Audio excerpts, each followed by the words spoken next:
If you're trying to figure out which infrastructure as code tool to invest your time in, Terraform. That's the answer. And in this video, I'm going to explain exactly why, including when the platform-specific tools are worth knowing and when they're not. I've coached hundreds of IT professionals into six-figure cloud roles, and I hold professional architect certifications across AWS, Azure, and GCP. I've operated at the architect level on all three major cloud platforms, and I've seen what actually appears in job descriptions, what hiring managers test for in interviews, and what the engineers are actually using in production environments. Let's get into it. Before the tools debate, let me make sure we're aligned on what infrastructure as code is and why it matters. Infrastructure as code is the practice of defining and deploying cloud infrastructure through code rather than manual configuration. Instead of clicking through the Azure portal to create a virtual network, a subnet, a network security group, and a virtual machine, you write a file that describes all of those resources and run a command that deploys them. Why does this matter? Repeatability. A manual deployment is different every time a human does it. A code-based deployment is identical every time. Version control. Your infrastructure lives in a Git repository. Every change is tracked. Every change can be reviewed. Every change can be rolled back. Consistency across the environments. The same code that deploys your development environment deploys your staging environment and your production environment. No configuration drift. No, it works in dev but breaks in prod because someone forgot to configure the network security group the same way. ClickOps engineers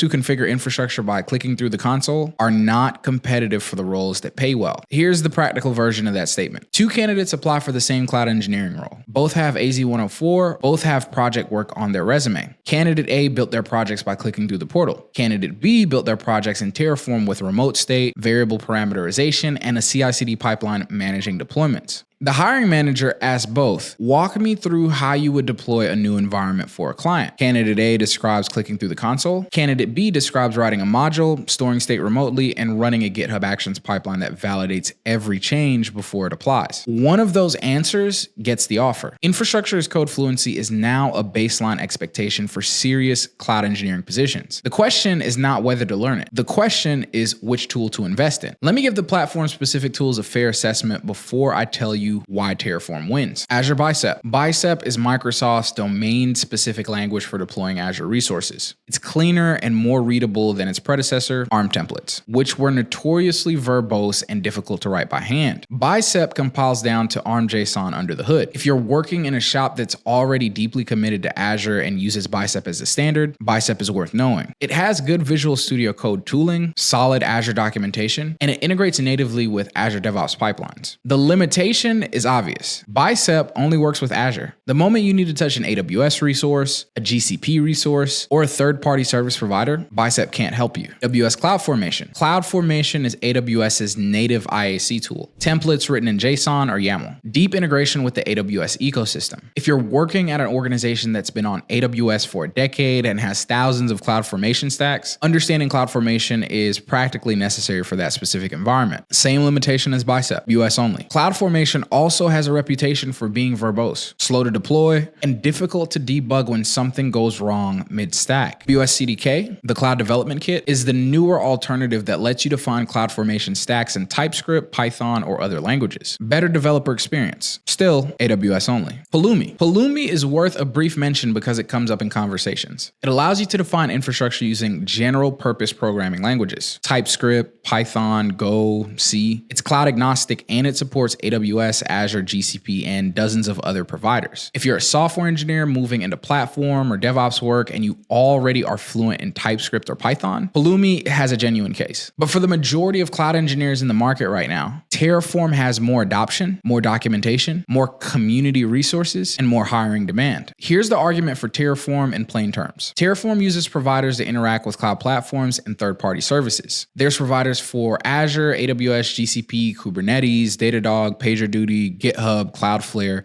and hundreds more. One tool, one syntax, one mental model, applicable across every environment you'll ever encounter in your career. When you switch from an Azure shop to an AWS shop, you don't learn a new IaC tool. You learn a new provider. The HCL syntax, the state management concepts, the module structure, all of it carries over. That portability is worth more than any platform-specific feature any native tool offers. It's what most businesses actually use. This is the most important point for anyone making a career decision. Look at the job postings. Not a few of them, them, look at 100 cloud engineering job postings across enterprise organizations, mid-market companies, consulting firms, and cloud-native startups. Terraform appears in the majority of them. Not Bicep, not CloudFormation, not Pulumi, Terraform. And it's not just job postings. Talk to engineers working at consulting firms who manage infrastructure across multiple clients. They're using Terraform, not because they chose it in a vacuum, because their clients are on Azure, AWS, and GCP, and they needed one tool that could manage all of it. Terraform is the answer those consulting firms landed on because it's the only one that solved the problem they actually had. That's not a vendor preference. That's the market reaching a conclusion through collective experience. This is the same reason that tool makes sense from a first principles argument. Organizations are already running on a single cloud platform. They have Azure for most workloads and AWS for specific services where AWS has a clear advantage. Or they started on AWS and are adding Azure because they acquired a Microsoft-heavy company. Or they are in GCP, but they need Terraform to manage their Cloudflare DNS and their Datadog monitoring alongside their cloud resources. A tool that only manages Azure can't handle that environment. A tool that only manages AWS can't handle that environment. Terraform can.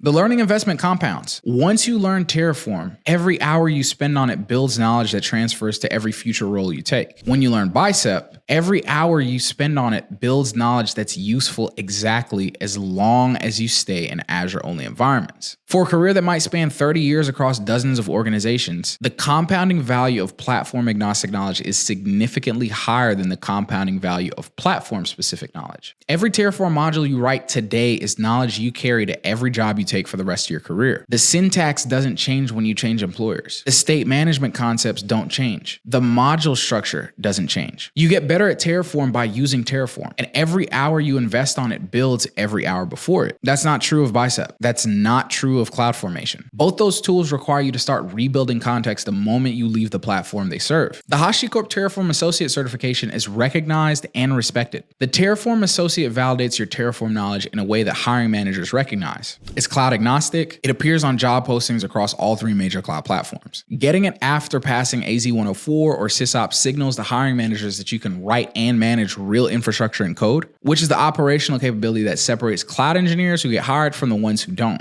I said Terraform wins. I didn't say the platform-specific tools are never worth knowing. Here's the honest framework. Learn the platform-specific tool when you're already working at an organization that has standardized on it. If you join a company that has 500 Bicep modules in production, learn Bicep. You're going to be working with it daily. Depth in the tool your organization uses is always worth having. If you're at an organization with a decade of CloudFormation stacks that nobody's migrating, understand CloudFormation well enough to not break things. Learn the platform-specific tool when the role you're targeting specifically requires it. If a job posting lists Bicep as a core requirement and you want that job, learn Bicep. The point isn't to avoid platform-specific tools forever. The point is not to invest your primary learning time in a platform-specific tool when Terraform will get you into more doors, carry across more environments, and compound more over the course of a career. The decision in plain terms, if you're building your foundation right now and you've not committed to a specific tool yet, Terraform. Not because it's the only good tool, because it's the most transferable tool, the most in-demand tool, and the one that positions you to work anywhere rather than somewhere specific. And here's the practical test you can run right now. Open LinkedIn, search cloud engineer, DevOps engineer, or platform engineer jobs in the market you want to work in. Look at the requirements section of 10 job postings. Count how many list Terraform. Count how many list Bicep specifically. Count how many list CloudFormation specifically. The numbers will tell you everything you need to know about where to invest your time. The market has already made this decision. You just need to follow it. Knowing the tool and having proof you can use the tool are two different things. Here's the specific project I recommend every engineer build before they apply to any role that lists infrastructure as code as a requirement. Deploy a complete cloud environment in Terraform. Virtual network with public and private subnets. Network security groups with least privilege rules. A virtual machine in the private subnet. A storage account with lifecycle policies. Remote state stored in Azure Blob Storage or an S3 bucket with state locking enabled. All environment-specific values parameterized through variables. A CI/CD pipeline and GitHub Actions that runs Terraform validate and plan on every commit and requires manual approval before apply. Document why every architectural decision is made in the README. Why remote state? Why state locking? Why private subnet for the VM? Why the specific security group rules? Put it on GitHub. Write about it on LinkedIn.